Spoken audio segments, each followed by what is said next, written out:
Hey everyone, welcome to Raj economics and commerce classes. मैं हूं नीरज कुमार। आज मैं आप लोगों के बीच डिस्कस करने आया हूं कर्व्स इन इकोनॉमिक्स। ठीक है, देखिए ये थोड़ा सा कुछ स्टूडेंट्स का डिमांड था कि सर इकोनॉमिक्स में जो ग्राफ्स है मींस कर्व्स हैं उसके बारे में बताइए। तो ये कर्व्स इन इकोनॉमिक्स पार्ट 1 है। ये हमारा चल रहा है चैलेंज 45 डेज का।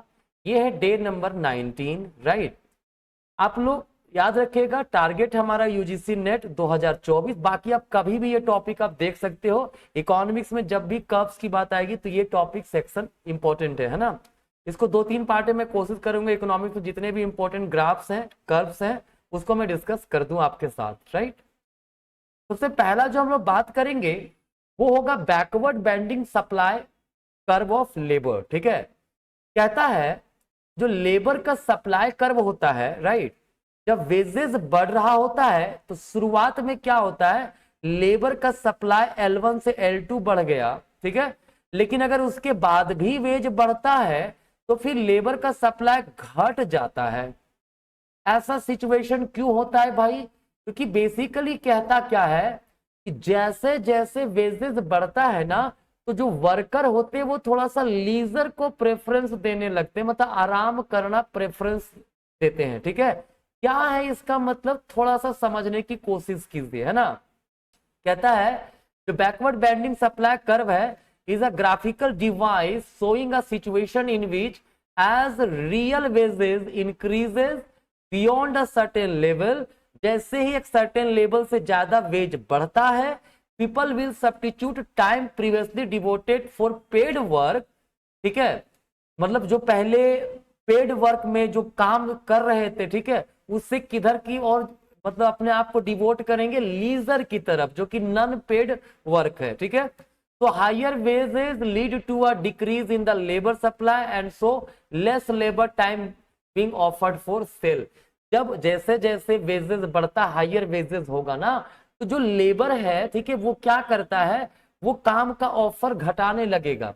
एक सीधा एग्जांपल समझिए, क्या हुआ, एक वर्कर दिन भर काम कर रहा है, ठीक है, वेजेस बढ़ रहा है, उसको ज्यादा वेजेस मिलने लगा, तो कहा यार काम बहुत कर लिए, कमा तो लिए ही है, चलो अब आराम करते हैं। तो वो ऑफर फॉर सेल जो वर्क है वो घटा दिया ना।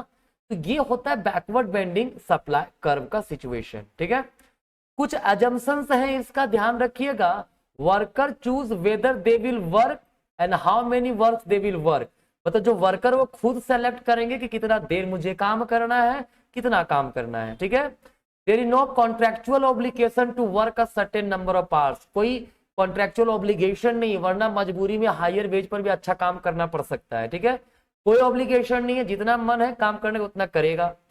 Workers are utility maximising agent, ठीक है, मतलब जो वर्कर्स है वो यूटिलिटी को मैक्सिमम करना चाहते हैं। ठीक है, work provides a disutility which must be compensated by the paying wages. जब कोई वर्कर काम करता है तो उससे डिसयूटिलिटी मिलता है, लेकिन जब उसको पैसे देके कंपनसेट करते तो फिर वो खुश हो जाता है। ठीक है, अनपेड लीजर, मतलब जो आराम करने वाला है उसमें पैसा तो मिलता नहीं है, बट ये नॉर्मल गुड्स होता है। ठीक है, जो अनपेड लीजर है वो एक नॉर्मल गुड्स है। ठीक है, मतलब इनकम बढ़ने के साथ साथ क्या होगा, लोग लीजर को बढ़ाने लगते हैं। ठीक है, लेबर मार्केट कॉम्पिटिटिव है। ठीक है, फर्म वर्कर सब प्राइस टेकर है, right. Wage received is a form of reservation wage. ठीक है, जो वेज प्राप्त करते हैं वो रिजर्वेशन वेज का फॉर्म है। क्लियर? थोड़ा सा और समझिए इसको डायरेक्टली फिर से ग्राफ से।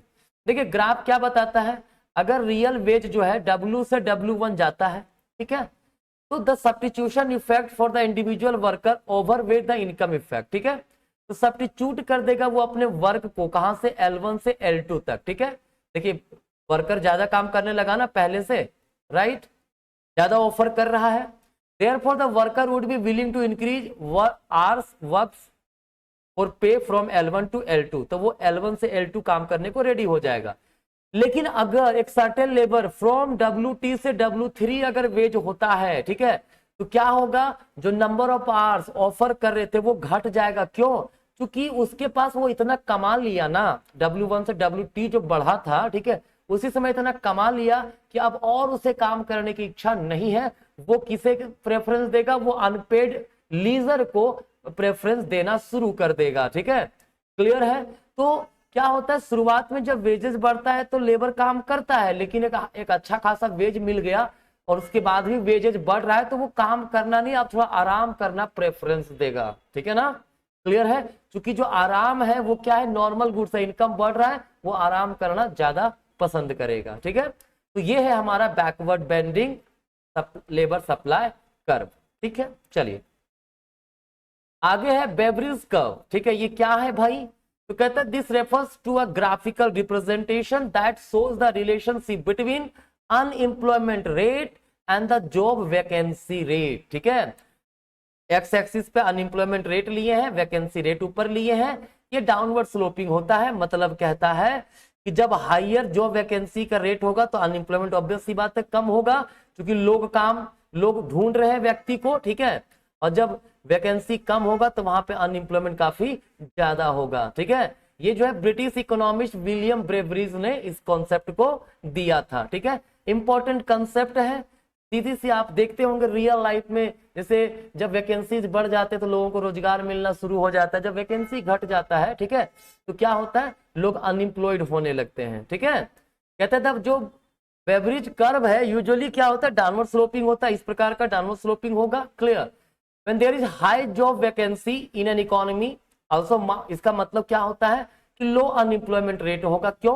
क्योंकि इसका मतलब है हाई जॉब वैकेंसी का मतलब कंपनी जो है वो एक्चुअली में नए लोगों को ढूंढ रही है जॉब के लिए। ठीक है, तो इस लॉजिक से जब भी ज्यादा वैकेंसी होगा अनएम्प्लॉयमेंट कम होगा ही होगा, वैकेंसी ही नहीं तो अनएम्प्लॉयमेंट ऑब्वियस सी बात है बढ़ेगा। ठीक है ना? चलिए नेक्स्ट है हमारा फिलिप्स कर्व। फिलिप्स कर्व जो है, ठीक है, ये बेसिकली आर्थर फिलिप्स के द्वारा दिया गया था। ठीक है, ये रिलेशनशिप बताते हैं किसके बीच में, मनी वेज और अनएम्प्लॉयमेंट के बीच में। मनी वेज के जगह हम लोग इन्फ्लेशन यूज कर सकते हैं, क्योंकि मनी वेज जब बढ़ता है, ठीक है, तो डिमांड बढ़ता है और डिमांड बढ़ने से इन्फ्लेशन आता है। ठीक है, तो मनी वेज और इन्फ्लेशन एक ही चीज हमको मान के चलते हैं, पर जो रियल थ्योरी जो दिया गया था फिलिप्स के द्वारा, इसमें उन्होंने इन्फ्लेशन नहीं मनी वेज की बात की थी। ठीक है, तो ये बेसिकली क्या बताता है, money ways that is inflation और अनएम्प्लॉयमेंट के बीच में इनवर्स रिलेशन को बताते हैं कि जब इन्फ्लेशन रेट हाई होगा तो अनएम्प्लॉयमेंट कम होगा, लोअर इन्फ्लेशन पे अनएम्प्लॉयमेंट ज्यादा होगा। ठीक है, लेकिन ये थ्योरी चैलेंज हुआ 1970s में, जब स्टैगफ्लेशन आया, जहां देखने को मिला इन्फ्लेशन भी हाइयर है, अनएम्प्लॉयमेंट भी हाइयर है। ठीक है, ध्यान रखिएगा, जो फिलिप्स का होता है वो क्या बताता है भाई, ये बताता है inflation and unemployment have an inverse relation. ठीक है, मतलब कि हायर इन्फ्लेशन है, इसका मतलब है लोअर अनएम्प्लॉयमेंट होगा। ठीक है, हायर इन्फ्लेशन के समय अनएम्प्लॉयमेंट क्या होगा, लोअर होगा। ठीक है, जो फिलिप्स कर्व का जो कंसेप्ट है